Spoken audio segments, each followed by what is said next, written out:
우리는 앞서 예수님께서 제자들을 보내시며 먼저 가까운 이웃과 가족에게 전도하라고 하신 말씀을 들었습니다. 그리고 천국이 가까이 왔음을 선포하는 것이 전도이며, 또한 전도할 때 우리는 거저 받았으니 거저 주라 하신 말씀을 들었습니다. 또한 돈을 의지하지 말라라고 하셨습니다. 오늘 본문 말씀을 통해서 예수님의 세 가지 전략을 더 배우도록 하겠습니다. 먼저 오늘 본문 11절 말씀입니다. 어떤 성이나 마을에 들어가든지 그 중에 합당한 자를 찾아내어 너희가 떠나기까지 거기서 머물라. 이 말씀은 아무 집에나 들어가서 예수님 이름으로 신세지라는 뜻이 아닙니다.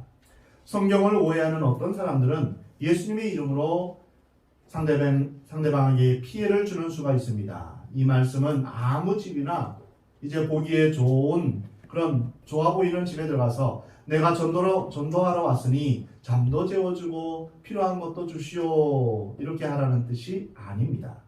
이 말씀은 전도하러 성이나 마을에 들어갔을 때 하나님께서 예비하신 사람을 찾으라라는 뜻입니다. 그 중에 합당한 자를 찾아내요. 이 말은 하나님이 예비하신 사람을 반드시 있다. 하나님이 준비한 사람이 있으니 그 사람을 먼저 만나는 것이 중요하다. 이러한 뜻입니다. 그러면 합당한 사람은 어떤 의미일까요? 원어의 뜻은 헌신된 사람이라는 뜻입니다. 헌신된 사람이란 영적으로 도덕적으로 성숙한 사람을 의미합니다. 전도는 상품을 설명하는 것도 아니요 하나의 도덕 강연도 아닙니다. 영적인 전쟁입니다. 공중권세 잡은 어둠의 영 마귀와의 싸움이기 때문에 혼자서 전도하는 것은 위험합니다. 반드시 영적인 동역자가 필요합니다. 좋은 영적 동역자를 만나는 것은 보통 축복이 아닙니다. 기도하는 배우자는 은혜입니다. 기도하는 부모를 만난 자녀들처럼 행복한 자녀는 없습니다. 우리는 혼자 예수 믿는 것이 불가능합니다. 영적인 속성상 자기 혼자 믿는 것은 어렵습니다. 천국은 공동체입니다. 언제나 동역자가 필요하고 그래서 교회가 필요합니다. 교회는 사람들의 모임입니다. 사람 자체가 불완전하기 때문에 교회도 불완전한 조직입니다. 세상에 완벽한 사람이 없듯이 완벽한 교회는 없습니다. 그러나 교회 안에서 예수님 믿는 사람들끼리 힘을 합하여 격려하고 위로하기에 또한 서로 기도해 주기에 신앙이 유지되는 것입니다. 동역자가 이처럼 중요한 것입니다. 그래서 예수님은 전도할 때 홀로 보내시지 않고 짝을 지어서 보내셨습니다. 언제나 동역자와 같이 전도하게 하셨습니다. 그래서 전도할 때 이제 전도하는 사람이 1대1로 전도하면 다른 한 사람은 전도하는 사람을 위해서 전도받는 사람을 위해서 기도하는 것입니다. 또 한 사람은 영적인 문제뿐 아니라 육체를 가진 존재이기 때문에 육체적으로도 공급을 받아야 합니다. 잘 먹어야 하고 잘 쉬어야 합니다. 육체적으로 위로를 받고 영적으로 위로를 받아야만 인간은 온전해질 수 있습니다. 예수님은 그래서 전도할 때 합당한 사람을 찾기 위해 노력하라라고 말씀하십니다. 누가 나의 동역자일까를 먼저 생각하라고 말씀하십니다. 전도하려고 마음을 먹으면 하나님의 사람이 눈에 띄게 마련입니다. 그러나 세상 일에 관심을 가지면 하나님의 사람이 잘 안 보입니다. 세상 사람들만이 눈에 띕니다. 구두를 수선하고 구두를 닦는 사람에게는 지나다니는 사람의 구두만 눈에 띕니다. 옷을 만들거나 옷을 판매하는 사람은 사람들의 옷에 관심을 둡니다. 우리가 어디에 관심을 갖느냐에 따라서 보는 대상이 달라집니다. 우리는 하나님의 일을 함께할 동역자를 만나고 구하고 찾아야 합니다. 나와 함께 전도할 사람이 누가 있을까? 이것을 위해서 우리는 기도해야 합니다. 여기서 그 집이 가난하고 보잘것없을 수도 있고 집주인이 유명하거나 위대한 사람이 아닐 수도 있습니다. 그러나 그 사람이 합당한 사람임을 발견하면 그 집에 머물라라고 말씀하십니다. 그 사람이 분명히 하나님의 사람이면 분명히 너희를 영접할 것이다. 먹이고 재우는 것을 아깝게 생각하지 않을 것이다. 이렇게 말씀하신 것입니다. 근데 그 사람의 집에 갔으면 떠날 때까지 거기에 머물러 있으라고 말씀하십니다. 이 말의 뜻은 혹시 그 집이 자기가 생각했던 것보다 편하지 않더라도 가능하면 이 집 저 집 옮겨 다니지 말라는 것입니다. 어떤 사람들은 필요와 이해에 따라서 쉽게 거처와 일터를 옮기는 사람들이 있습니다. 대개 이런 사람들일수록 주위 사람들에게 신뢰와 존경을 받지 못합니다.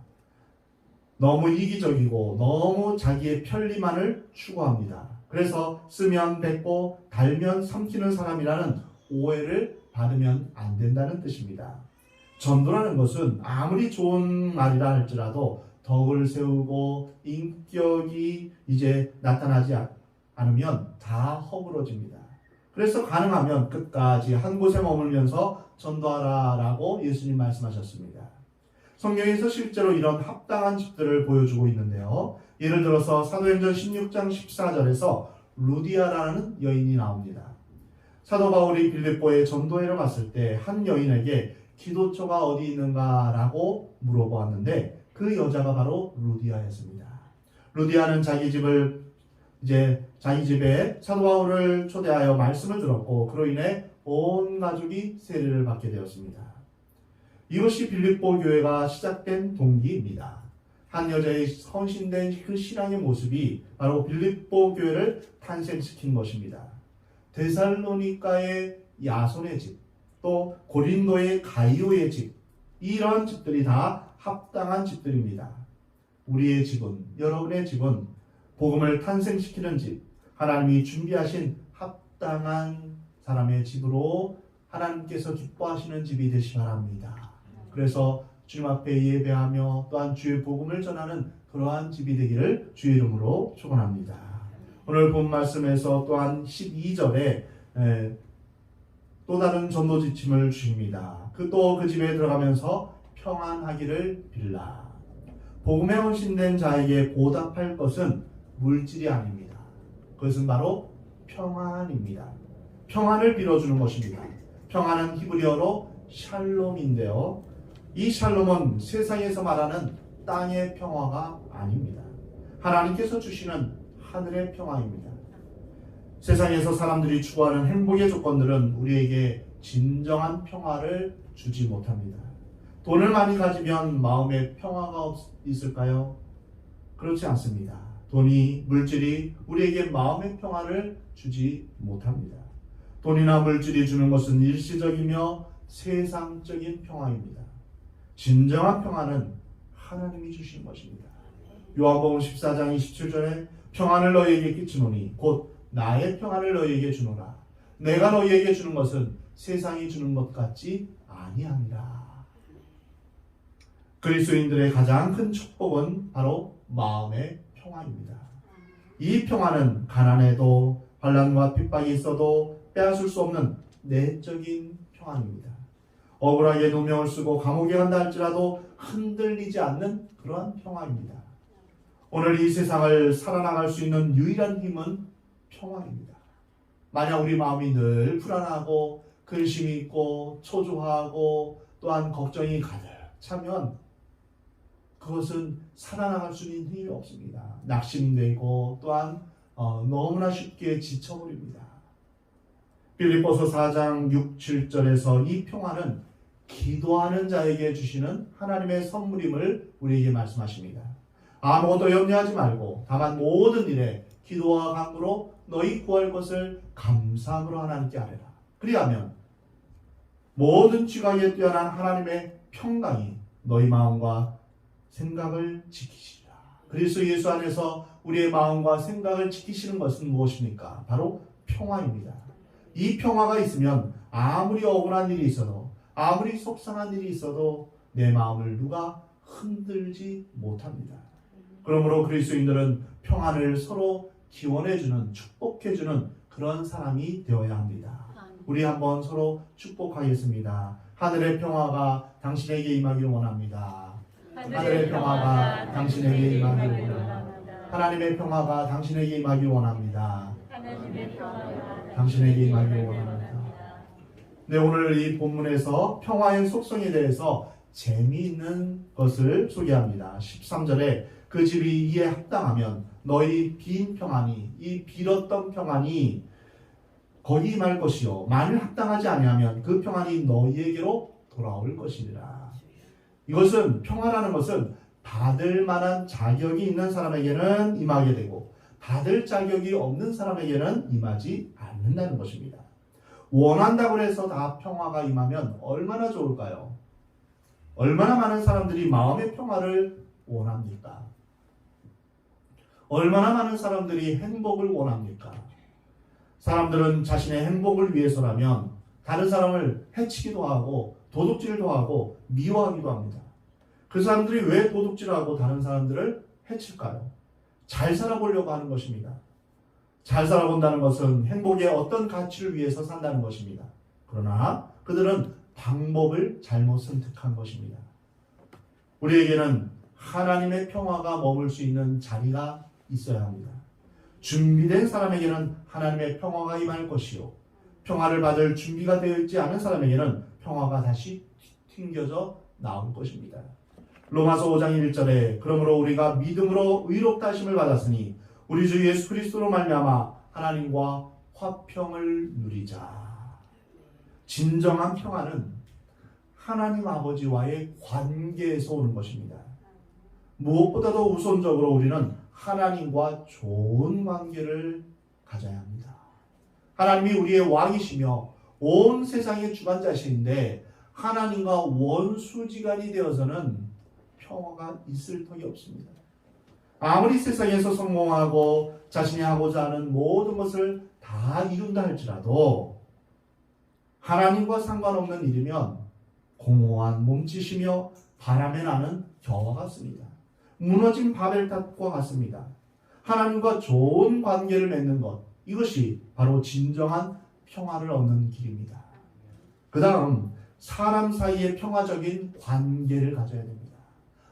평화는 관계에서 오는 것입니다. 기쁨은 관계에서 오는 것입니다.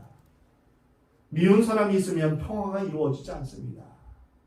어떤 사람과 싸우게 되면 못 견딥니다.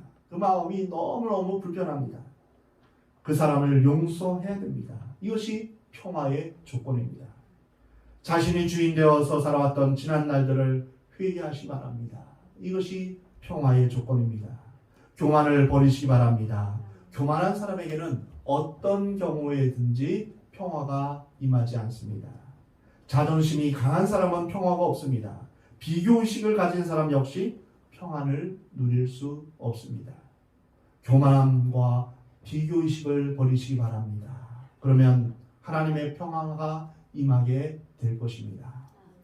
여러분, 사랑과 용서와 겸손과 온유한 마음을 품으시기 바랍니다. 이것이 바로 예수님의 마음입니다. 빌립보서 2장 6절 말씀입니다. 너희 안에 이 마음을 품으라. 곧 그리스도 예수의 마음이니 라고 말씀하십니다. 그렇습니다. 우리가 예수 그리스도의 마음을 품을 때 바로 예수님께서 우리에게 주시는 평안을 누릴 수 있는 것입니다. 그 다음 예수님의 전도집침은 오늘 본문 14절에 있습니다. 누구든지 너희를 영접하지도 아니하고 너희 말을 듣지도 아니하거든 그 집이나 성에서 나가 너희 발의 먼지를 떨어버리라. 복음을 거절하는 사람에게는 발의 먼지를 떨어버리라 라는 고통스러운 말씀입니다. 원래 이스라엘 관습에 있어서 발의 먼지를 떨어버리는 이 말은 이방인을 무시하는 말입니다. 이방인들은 그 발의 먼지까지도 부정하다라고 본 것입니다. 그래서 유대인들은 여행을 갔다가 이방 땅에서 다시 이제 유대 땅으로 돌아오게 되면 발의 먼지를 떨어버리고 들어왔다고 합니다. 다시 말해서 이것은 유대인들의 독특한 선민의식을 말하는 것입니다. 그런데 예수님은 지금 이방인의 길로도 가지 말고 사마리아인의 길로도 가지 말고 차라리 이스라엘의 잃어버린 양에게로 가라 하신 것을 보면 이 말씀의 대상은 유대인들입니다. 그러므로 이 말씀은 비록 유대인이라 할지라도 복음을 거절하면 이방인에게 하는 것 같은 무시와 저주를 받을 것이다. 이러한 의미입니다. 이 말씀이 이방인에게 하신 것이 아니라 유대인에게 하시는 말씀이라는 것을 알면 그 뜻이 분명해지는 것입니다. 실제로 사도행전 13장 51절에 보면 사도 바울이 전도 여행 중에서 핍박을 받고 쫓겨나면서 유대인들을 향해서 발에 티끌을 떨어버리면서 이고니온으로 가게 됩니다. 그 이유를 이렇게 사도 바울은 설명합니다. 바울과 바나바가 담대히 말하여 이르되 하나님의 말씀을 마땅히 먼저 너희에게 전할 것이로되 너희가 그것을 버리고 영생을 얻기에 합당하지 않은 자로 자처하기로 우리가 이방인에게로 향하노라. 이 말씀의 뜻은 예수님이 간절하게 유대인들에게 전도하기를 원했지만 자신들은 아브라함의 자손이며 우리는 하나님이 택하신 백성이다 라고 생각하면서 복음을, 예수님을 받아들이지 않았습니다. 복음을 받아들이지 않으면 어쩔 수가 없습니다. 아무리 좋은 선물을 준다 하더라도 거절하면 그것이 내 것이 될 수 없습니다. 예수님 당시의 유대인들에게 있어서는 복음을 받아들일 아주 좋은 기회가 있었습니다. 예수님이 계셨고 예수님의 제자를 통하여서 복음이 갔기 때문입니다. 그렇지만 그 기회를 놓쳐버렸습니다. 다시 돌이킬 수 없게 된 것이죠. 속담에 다시 돌아오지 않는 세 가지가 있는데 입에서 나온 말, 한 번 말하면 다시 주워 담을 수 없습니다. 쏘아버린 화살, 그리고 잃어버린 기회입니다. 은혜의 복음이 주는 축복을 받을 기회가 왔는데 그 은혜를 거절하면 구원을 받을 수가 없다는 것입니다. 오늘날 현대 이스라엘 사람들은 예수님을 믿지 않습니다. 전도하기 아주 어려운 대상이 있는데요. 공산주의자들입니다. 하나님이 없다 하므로 그들에게 복음을 전하는 것이 쉽지 않습니다. 그보다 더 어려운 대상은 이슬람 교도들입니다. 그러나 그보다 더 어려운 대상이 있는데 바로 이스라엘 사람들입니다. 이스라엘에는 교회가 거의 없습니다. 아직도 이스라엘은 복음을 받아들이지 않습니다. 그래서 발에 먼지를 떨어버리라고 말씀하신 것입니다.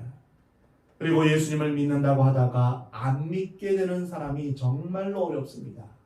예전에 다 그거 들어봤고 믿어봤어 하면서 예수님을 거절합니다.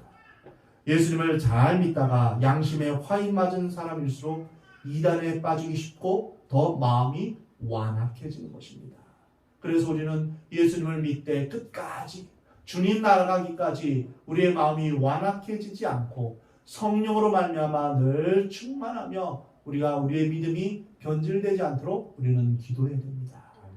오늘 본문 15절 말씀을 보면 내가 진실로 너희에게 이르노니 심판날에 소돔과 고모라 땅이 그 성보다 견디기 쉬우니라 라고 말씀하십니다. 소돔과 고모라는 죄악의 도시, 저주와 심판의 도시로 유명합니다. 그런데 복음을 거부하는 유대인들에 대한 하나님의 심판은 소돔과 고모라가 받은 것보다 훨씬 크다고 말씀하신 것입니다. 도덕적 타락보다 더 무서운 것은 영적인 타락입니다. 우리가 도덕적으로 타락할 수는 있습니다. 그러나 하나님으로부터 저주받는 사람이 되어서는 안 됩니다. 이거보다 더 끔찍한 일은 없습니다. 어쩌면 자기 자신이 도덕적으로나 윤리적으로 완전하다고 하는 그렇게 생각하는 사람이지만 하나님으로부터는 저주받은 사람이 있을 수 있습니다. 바로 종교 지도자였고 그 당시 바리새인과 서기관들이었습니다. 소돔과 고모라가 너보다는 나으리라. 복음을 거부하는 현상은 이렇게 무서운 것입니다. 현대인들이 외면하는 것 중에 하나가 심판입니다. 지옥입니다. 심판을 믿고 싶지 않습니다. 많은 사람들이 지옥이 있다는 사실을 의심합니다. 믿으려 하지 않습니다. 왜냐하면 말씀을 기준으로 하면 하나님 말씀에 의하면 자기가 지옥 갈 사람이기 때문입니다. 사람들이 왜 거리낌 없이 죄를 지을까요? 심판이 얼마나 무서운지를 느끼지 못하기 때문입니다. 지옥이 있다는 사실, 심판이 있다는 사실을 깊이 깨닫는다면 우리는 죄를 지을 수가 없습니다. 일본의 지진을 보면 아무리 집을 잘 짓고 경제가 부흥한다 할지라도 하나님께서 흔드시면 다 무너진다는 것을 보게 됩니다. 우리는 심판이 있다는 것을 알아야 합니다. 어느 날 갑자기 하나님께서 지구를 흔들어 버리실 수 있습니다.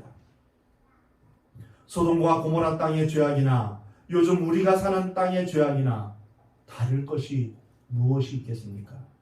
향락산업과 마약과 각종 범죄를 보면 즉시 하나님의 심판을 받는다 할지라도 사실 할 말이 없습니다. 소돔과 고모라가 문제가 아닙니다. 그 이상의 죄악이 우리나라와 민족 가운데도 뿌리내리고 있습니다. 그래서 우리는 죄와 싸워야 하는 것입니다. 사람들은 심판이 없다고 괜찮다고 합니다. 그러나 괜찮은 것이 아닙니다. 지금도 하나님의 진노를 계속 쌓아놓고 있습니다. 여러분 적금 부어본 적 있죠? 적금을 계속 붓다 보면 어떻습니까? 만기가 됩니다. 만기가 되면 이제 적금을 타지요. 이와 같이 하나님의 진노가 계속 쌓이면 언젠가는 그 진노로 인하여서 심판이 이르게 되는 것입니다. 베드로후서 3장 10절에 그러나 주의 날이 도둑같이 오리니 그날에는 하늘이 큰 소리로 떠나가고 물질이 뜨거운 불에 풀어지고 땅과 그 중에 있는 모든 일이 드러나리로다. 성경의 놀라운 말씀은 하나님의 심판이 예고 없이 도둑같이 임한다는 것입니다. 그래서 하나님의 말씀은 끊임없이 우리에게 경고하십니다. 기도하고 깨어서 준비하라. 경건함으로 하나님의 날이 임하기를 준비하라. 예수님이 다시 오실 것을 준비하는 사람만이 예수님을 맞이할 수 있습니다. 지금은 이렇게 살 때가 아니다. 낮에와 같이 단정히 행하라. 음란하거나 방탕하지 마라. 마지막 때를 준비하라. 라고 주님은 우리에게 경고하십니다. 우리는 지금 영적 전쟁 중에 살고 있음을 늘 기억해야 합니다. 그리스도인들의 삶은 나약한 감상주의가 아니라 영적인 인간애가 아니라 영원한 천국을 바라보면서 동시에 이 세상의 심판을 바라보는 삶입니다. 우리가 구원받았다라는 것은 심판 중에 구원받은 것을 의미합니다. 심판이 없는데 잘 살고 있는데 아무 일도 일어나지 않는데 구원받는다? 이것은 말이 안 되는 것입니다. 노아 때의 홍수 심판 가운데서 노아의 가족은 구원받았습니다. 소돔과 고모라의 심판 가운데서 롯은 구원받았습니다. 우리가 예수 믿고 구원받았다라고 하는 것은 모든 인류가 산자나 죽은 자나 다 하나님의 심판대 앞에 서게 될 텐데 그 심판대 앞에서 구원을 받는다는 의미입니다. 그러므로 우리는 이 세상의 돈과 힘을 의지하지 않고 세상이 주는 쾌락에 물들지 않으면서 나약하고 게으르게 시간을 낭비해서는 안 됩니다. 에베소서 5장 16절에 세월을 아끼라 때가 악합니다. 때가 악한 만큼 우리는 세월을 아껴야 합니다. 우리에게 주어진 시간을 허송세월로 보내서는 안 됩니다. 우리에게 주어진 시간이 어떠한 시간입니까? 금쪽 같은 시간입니다. 그래서 에베소서 5장 17절에 그러므로 어리석은 자가 되지 말고 오직 주의 뜻이 무엇인지 분별하라. 이해하라. 어리석은 자는 주의 뜻을 알려고 하지 않습니다. 하나님의 뜻, 하나님의 말씀에 대해서 등한시합니다. 그냥 내가 하고 싶은 대로 합니다. 방종에 빠진 채 하나님과 상관없는 삶을 사는 것이 어리석은 자입니다. 그렇다면 우리가 하나님 앞에서 하나님의 뜻을 알게 되고 또한 하나님의 말씀대로 순종하려면 어떻게 살아야 될까요? 에베소서 5장 18절 말씀입니다. 우리 함께 같이 읽겠습니다. 술 취하지 말라. 이는 방탕한 것이니 오직 성령으로 충만함을 받으라. 우리가 이 약한 날에 주의 뜻이 무엇인지 알려고 한다면 성령으로 충만함을 입어야 됩니다. 오직 성령의 능력을 의지하여 우리 주님이 다시 오시기까지 예수 그리스도의 복음을 증언하는 여러분 되시기 바랍니다. 성령님 곧 예수님의 영, 하나님의 영만이 하나님의 뜻을 알 수 있습니다. 그래서 우리가 주님 앞에 기도의 자리에 나와야 됩니다. 그래서 하나님의 뜻을 분별해야 하는 것입니다. 수요기도회, 또한 새벽기도회, 금요기도회, 기도의 자리에 나와서 우리는 성령의 충만함을 위해서 기도해야 합니다. 주님이 오실 날이 언제일지 알지 못하기에 우리는 깨어있어 기도의 자리에 나오는 여러분이 되시기를 주의 이름으로 축원합니다. 우리에게 주신 이 시간을 아껴서 주님께서 우리를 향하신 그 뜻대로 순종하며 사는 여러분 되시기를 주의 이름으로 축원합니다. 우리에게 기회가 있을 때, 아직 건강할 때, 아직 여건이 있을 때, 될 때 주님을 섬기는 복된 여러분이 되기를 우리 주님은 원하십니다. 주님이 다시 오실 때 깨어 있어서 하나님의 뜻 가운데서 예수님의 오심을 준비하여서 예수님을 맞이하는 복된 저와 여러분이 되기를 하나님은 원하십니다.